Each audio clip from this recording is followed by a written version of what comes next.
पाऊण. Very good. काय म्हणणार पहा, पाऊण. आता 9 आणि 12. 9च्या पाड्यामध्ये तर 12 येत नाहीत. पण आपण एक ऑब्झर्व्ह केलं पहा यामध्ये, की 3च्या पाड्यामध्ये दोघेही जण येतात. मग 3च्या पाड्यामध्ये 9 कधी येतो? 3 त्रिक 9 आणि 3च्या पाड्यामध्ये 12 येतो. 3 चोक 12. पहा 3/4 मिळाला. 3/4 ला आपण पाऊण म्हणतो. म्हणजे याला आपण पाऊण म्हणू शकतो. असे तुम्हाला प्रश्न येतात. 9/12 ला तुम्ही अर्धा म्हणणार का? पाव म्हणणार का? पाऊण म्हणणार का? हे चौथी इयत्तेसाठी असे प्रश्न येतात. तिसरीसाठी मात्र तुम्हाला असं डायरेक्ट दिलं जाईल. 1/2 म्हणजे हा अर्धा आहे का पाव आहे? असं तुम्हाला ओळखायला येऊ शकतात. पण तिसरी आणि चौथी आपले एकत्र आहेत. त्याच्यामुळे तुम्हाला दोन्हीही आलं पाहिजे. सोपं आहे एकदम. ओके. आता आपण थोडंसं जाऊया तिकडे वाचनाकडे. अपूर्णांकाचं वाचन कसं करायचं? आता खूप सारी माहिती आहे पहा. मी एवढी मोठी पीडीएफ दाखवते. एवढी मोठी जर पीडीएफ हे जर पूर्ण प्रकरण घ्यायचं म्हटलं तर 4-8 दिवस सहज जातात. तुमच्या वयाच्या मुलांना खूप सारं एक्सप्लेन करावं लागतं आणि आपल्याकडे एवढा वेळ नाहीये. जेवढं महत्वाचं आहे तेवढं मी तुम्हाला घेणार आहे अगदी परीक्षेच्या दृष्टिकोनातून. जे होणार आहे ते महत्वाचं होणार आहे आपल्याला यामध्ये. आता अपूर्णांकाचं वाचन कसं करायचं? तर थोडा वेळ आपण या पीडीएफला स्किप करूयात.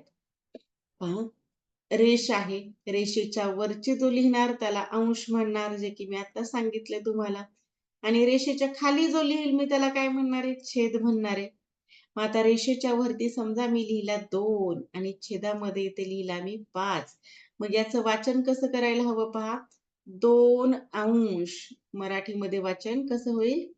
2 अंश छेद 5. किती सहज आणि सोपं वाचन आहे पहा. असं करू शकतो किंवा आपण याला डायरेक्ट असं म्हणू शकतो 2/5 किंवा काय म्हणणार तुम्ही याला? 2/5. अंशाचा उल्लेख नाही केला तरी चालतो. काय म्हणणार आपण याला? 2/5. म्हणजे आपलं हे पहिलं उदाहरण झालं. आता मी दुसरी संख्या लिहिली. अंशामध्ये मी 8 लिहिले आणि छेदामध्ये मी 10 लिहिले. आता याचं वाचन काय होईल? 8 अंश छेद 10. यानंतरचं वाचन मला तुम्ही सांगायचंय. किंवा काय म्हणणार? अंश जर काढून टाकला तर डायरेक्ट 8/10. ओके, समजलंय ना सर्वांना? पुढचं वाचन. हा, आता मी सर्वांचे माईक ऑन करते. मला एका आवाजात सांगा सर्वांनी. काय म्हणायला हवं? तिसऱ्या अपूर्णांकाला काय म्हणायला हवं? 5 अंश छेद 13. 5 अंश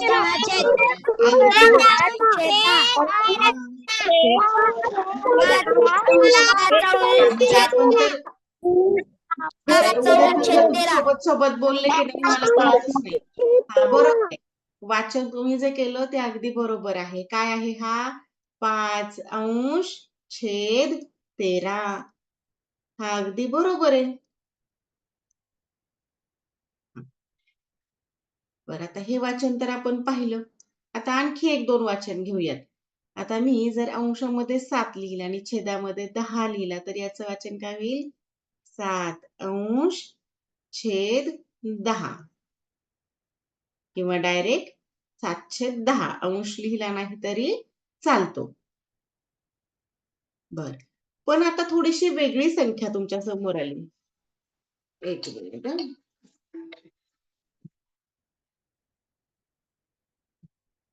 पहा, तुमच्या समोर जर अशी संख्या आली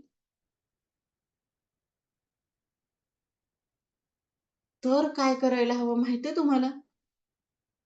अशी जर संख्या आली तर कसं वाचन करावं लागेल? या संख्येचं वाचन जमेल का आता? 2/40. तो आपण नाही म्हणायचं.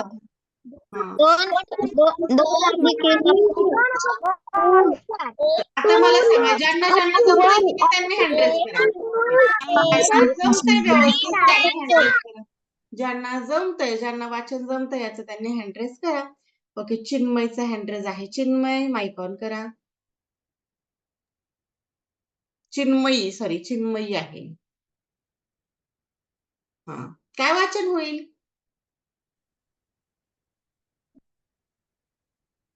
चिन्मयी आवाज येतोय ना? ओके, स्वानंदी सांगेल. स्वानंदी चव्हाण माईक ऑन आहे. पटकन माईक ऑन करायचं. बरं चला, आता मी सांगते. बहुतेक तुमचं माईक ऑन लवकर होत नाहीये. पहा, जी साईडला जी संख्या लिहिलेली असते की नाही त्याला पूर्णांक म्हणायचं. 2 पूर्णांक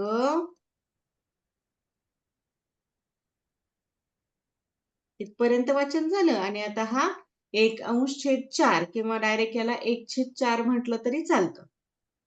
2.1/4 असं जरी केलं तुम्ही 2.1/4 तरी सुद्धा तुमचं वाचन अगदी बरोबर आहे.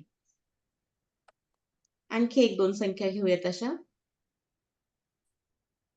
अपूर्णांकाच्या वाचनवरती 3रीला प्रश्न असतात, 4थीला प्रश्न असतात, म्हणून जास्त महत्वाचं वाचन आहे.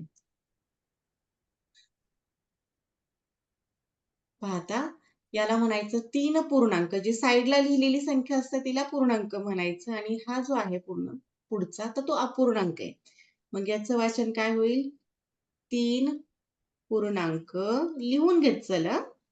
3 पूर्णांक, अरे 1 राहील आपला, 1/8 किंवा 1/8.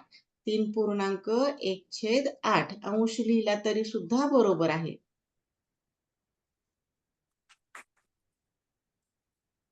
अंश लिहिला तरी चालतो, नाही लिहिला तरी काही हरकत नाही. आता एक अंश लिहून आपण पाहूयात. दुसरं उदाहरण घेऊया. आता हा 5.2/3 लिहिला मी. मग आता मी वाचन असंही लिहू शकते. पहा, 5 लिहायचा तर इथे 2 आलं. 5.2/4 सॉरी 4 नाही, /3 आहे इथे. माझंच पाहण्यात चुकलं. /3. ओके, समजलं सर्वांना अपूर्णांकाचं वाचन कसं केलं जातं? स्पष्ट दिसत नाहीये. ओके,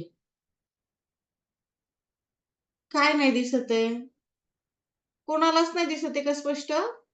बहुतेक रेंज प्रॉब्लेम वगैरे असेल. अक्षर ओळखायला येत नाही. अक्षर अगदी नोटबुक वरती येतं तसं तेवढं शक्य नाही. थोडस खराब अक्षर दिसतंय ना?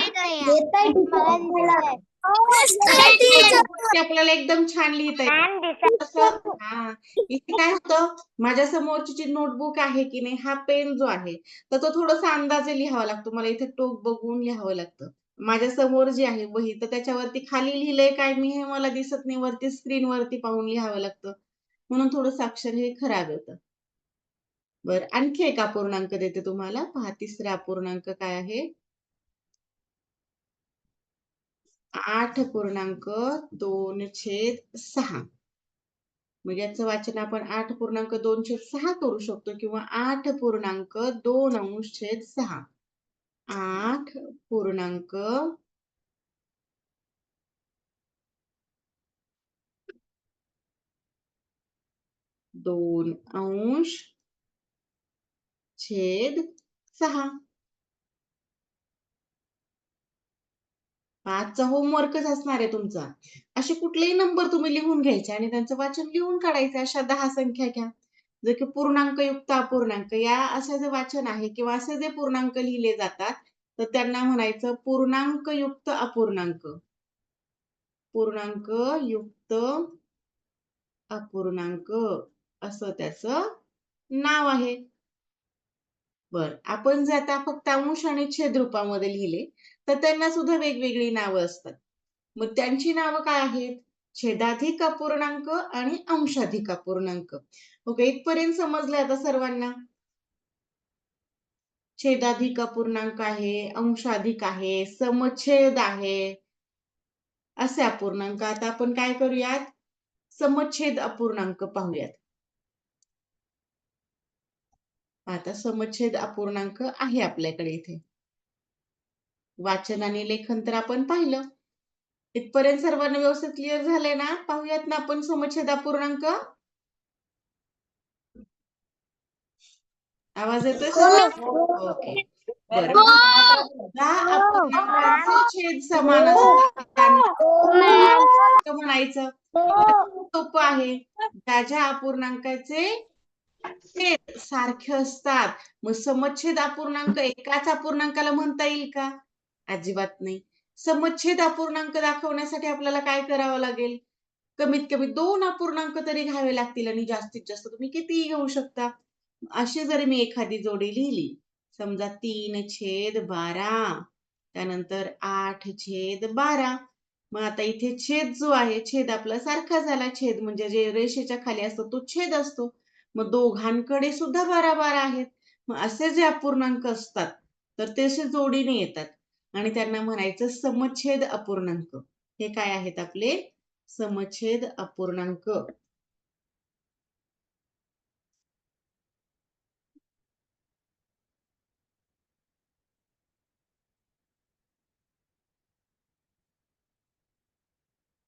ओके. समच्छेद अपूर्णांक आणखी एखाद 2 उदाहरणं घेऊयात आपण. आणखी कशाला म्हणू शकतो पहा आपण. समजा आपण 4/10 घेतला, 9/10 घेतला, 8/10 घेतला, 5/10 घेतला. असे कितीही अपूर्णांक येऊ द्या. मग ह्या सर्व अपूर्णांकांना काय म्हणायचं? हे झाले समच्छेद अपूर्णांक. ज्यांचा छेद समान असतो ते समच्छेद अपूर्णांक असतात. आता आणखी एक उदाहरण घेऊयात आपण. वेगळा पेन घेतलेला आवडतो ना तुम्हाला? घेऊयात वेगळा. 5/17, 8/17, 2/17 आणि 4/17 असे एवढे अपूर्णांक घेतले मी.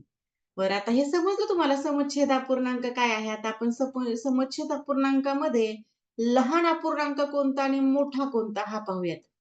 हे समजलं सर्वांना? समच्छेद कशाला म्हणायचं? हो मॅम. ओके. फक्त Yes, नंबर ma'am. सारखा पाहायचा. आता आपण लहान आणि मोठा अपूर्णांक पाहता. या 3 जण आहेत की नाही? एका साईडला आपण लहान लिहूयात अपूर्णांक आणि दुसऱ्या साईडला आपण मोठा घेऊयात. लहान आणि मोठा अपूर्णांक शोधूयात. आता पहिली जोडी आहे पहा, 3/12 आणि 8/12. जेव्हा छेद सारखा असतो तेव्हा लक्षात ठेवायचं की ज्याचा अंश लहान तो अपूर्णांक सुद्धा लहान असतो आणि ज्याचा अंश मोठा तो अपूर्णांक देखील मोठा असतो. म्हणजे इथे लहान कोण झाला? 3/12 आणि मोठा कोण आहे? 8/12. आता दुसऱ्या जोडीमध्ये पाहूयात आपण. पहा दुसऱ्यामध्ये. आता इथे प्रत्येकाचा छेद तर सारखा आहे. मग अंश कोणाचा लहान? पहा याच्यामध्ये सर्वात लहान कोण झाला? आता तुम्हीच सांगा मला. जर तुम्हाला अंश छेद जर टाईप करायला येत नसेल तर फक्त अंश जरी टाईप केला तरी मला समजेल की तुम्हाला काय सांगायचं आहे. लहान अपूर्णांक सांगा मला यामध्ये. अशी तिरकी रेषा असते पहा टाईप करण्यासाठी. आपण जर असं लिहायचंय तुम्हाला, समजा 9/10 लिहायचंय, तशी तिरकी रेषा असते. अशी स्लॅटिंग लाईन आहे, त्याला सुद्धा आपण अपॉन म्हणून घेऊ शकतो. असं सुद्धा पाठवू शकता तुम्ही. ओके, चला आलं सर्वांचं उत्तर? Very good. 4/10 अगदी बरोबर. पहा, म्हणजे हुशार आहेत तुम्ही, सर्वांनीच पाठवलं पहा. आता सर्वात लहान जो होता तो अंश पाहायचा होता लहान, तर तो झाला 4 आणि छेद तर सर्वांचा सारखाच आहे म्हणून तोच घ्यायचा. लहान झाला 4/10 आणि आता मोठा कोण होईल बरं? मोठा पटपट उत्तर द्या. शेवटचा 1 मिनिट राहिलाय. उद्या आपल्याला पुढचा अपूर्णांक शिकायचं. Very good. 9/10 आज मध्येच थांबावं लागते. आता इथे लहान आहे 2/17 आणि मोठा आहे 8/17. बरं, हे सर्वांना समजलं? थांबूयात आपण. शेवटचा 1 मिनिट राहिलाय. मध्येच लिंक थांबेल नाही तर. Okay, bye. Good night. हो ma'am. Okay, bye. Good night.